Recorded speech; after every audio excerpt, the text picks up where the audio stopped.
Hello everyone, this is Suresh. Welcome to Suresh traveller channel.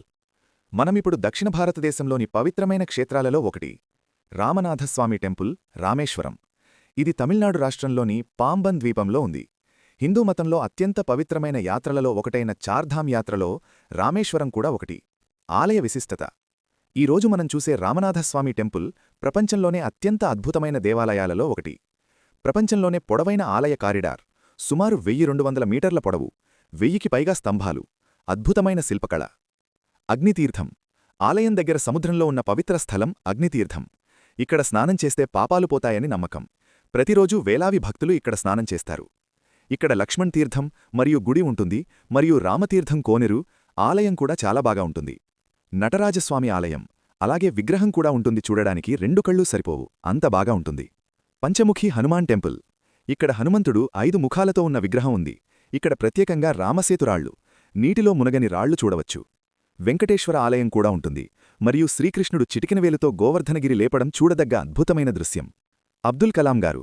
భారతదేశ మాజీ రాష్ట్రపతి ఏపీజే అబ్దుల్ కలాం కూడా రామేశ్వరంలోనే జన్మించారు. వారి ఇల్లు కూడా చాలా బాగా ఉంటుంది. అందులో ఆయన సాధించిన అవార్డులు మరియు రికార్డులు ఇంకా ఎన్నో ఉన్నాయి. తన ఇంటిని మ్యూజియంగా మార్చారు. ఇక్కడ ఆయనకు ఒక అద్భుతమైన స్మారక చిహ్నం ఉంది. అదే అబ్దుల్ కలాం మెమోరియల్. పాంబన్ బ్రిడ్జ్.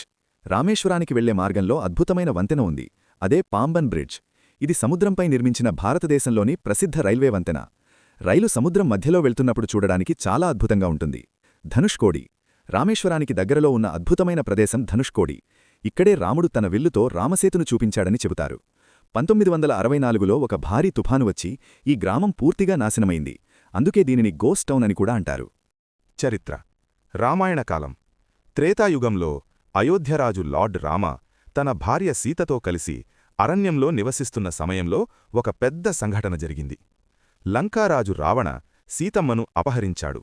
ఆ తరువాత రాముడు తన సోదరుడు లక్ష్మణ మరియు వానరసేనతో కలిసి సీతను వెదుకుతూ దక్షిణ దిశగా ప్రయాణం చేశాడు. అలా ప్రయాణం చేస్తూ వారు సముద్రతీరానికి చేరుకున్నారు.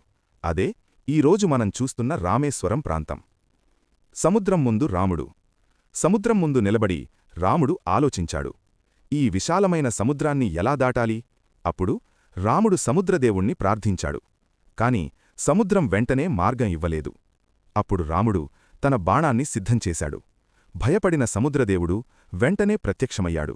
అతను చెప్పాడు, ఓ రామా, నీవు వానరులతో కలిసి ఒక వంతెన నిర్మిస్తే లంకాకు చేరవచ్చు. రామసేతు నిర్మాణం. అప్పుడు వానరసేన నాయకులు హనుమన్, నళ, నీల కలిసి సముద్రంలో రాళ్లు వేసి వంతెన నిర్మించడం ప్రారంభించారు. ఆ రాళ్లపై రామ అని వ్రాసినప్పుడు అవి నీటిపై తేలుతున్నాయని చెబుతారు. ఈ వంతెననే రామసేతు అని అంటారు. ఈ వంతెన ద్వారా రామసేన లంకకు చేరుకుంది. లంకలో భీకరమైన యుద్ధం జరిగింది. చివరికి రాముడు రావణుణ్ణి సంహరించాడు. అలా సీతమ్మను తిరిగి తీసుకువచ్చాడు. శివలింగ ప్రతిష్ఠ. యుద్ధం తరువాత రాముడు ఒక విషయం గురించి ఆలోచించాడు. రావణుడు బ్రాహ్మణుడు కావడంతో అతన్ని చంపడం వల్ల పాపం వచ్చిందని భావించాడు.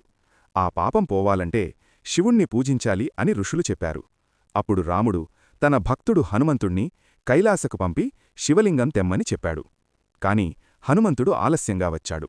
అప్పటికి సీతమ్మ సముద్రతీరంలోని ఇసుకతో ఒక శివలింగం తయారుచేసింది. దానినే రామలింగం అంటారు. తరువాత హనుమంతుడు తీసుకువచ్చిన లింగాన్ని కూడా ప్రతిష్ఠించారు. అలా అక్కడ ఏర్పడిన ఆలయం రామనాథస్వామి ఆలయం.